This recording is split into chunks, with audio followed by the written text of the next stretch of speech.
അമ്പഴം കൊണ്ട് കടുമാങ്ങയെ വെല്ലുന്ന അച്ചാറുണ്ടാക്കാം. വൃത്തിയായി കഴുകിയ അമ്പഴങ്ങ ചെറുകഷ്ണങ്ങളായി മുറിച്ചെടുത്തതിന് ശേഷം മഞ്ഞൾപ്പൊടി, ഉലുവ, കടുക് എന്നിവ വറുത്ത് ചതച്ചെടുത്തത്, കല്ലുപ്പ്, കായം പൊടിച്ചത് എന്നിവ ചേർത്ത് തിരുമ്മി അരമണിക്കൂർ വെക്കുക. ഇതിലേക്ക് ആവശ്യമായ ഇഞ്ചി, വെളുത്തുള്ളി, കറിവേപ്പില, പച്ചമുളക് എന്നിവ അരിഞ്ഞെടുത്ത് വയ്ക്കുക.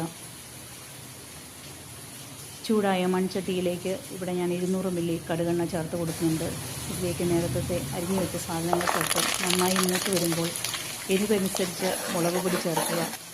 മുളക് പൊടിയും മൂത്ത് വന്ന് കഴിയുമ്പോൾ നേരത്തെ മസാല പുരട്ടി വെച്ചിരിക്കുന്ന അമ്പഴ കഷ്ണങ്ങൾ ചേർത്ത് നന്നായി ഇളക്കി യോജിപ്പിക്കുക.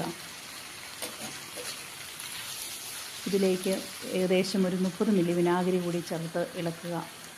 പുളിയൊന്ന് ക്രമീകരിക്കുന്നതിന് വേണ്ടി 1 ടീസ്പൂൺ പഞ്ചസാരയും ചേർക്കുന്നുണ്ട്. ശേഷം എല്ലാം കൂടി ഇളക്കി യോജിപ്പിച്ച് ഒരു 10 മിനിറ്റ് അടുപ്പിൽ വെച്ച് വേവിച്ചെടുക്കുക.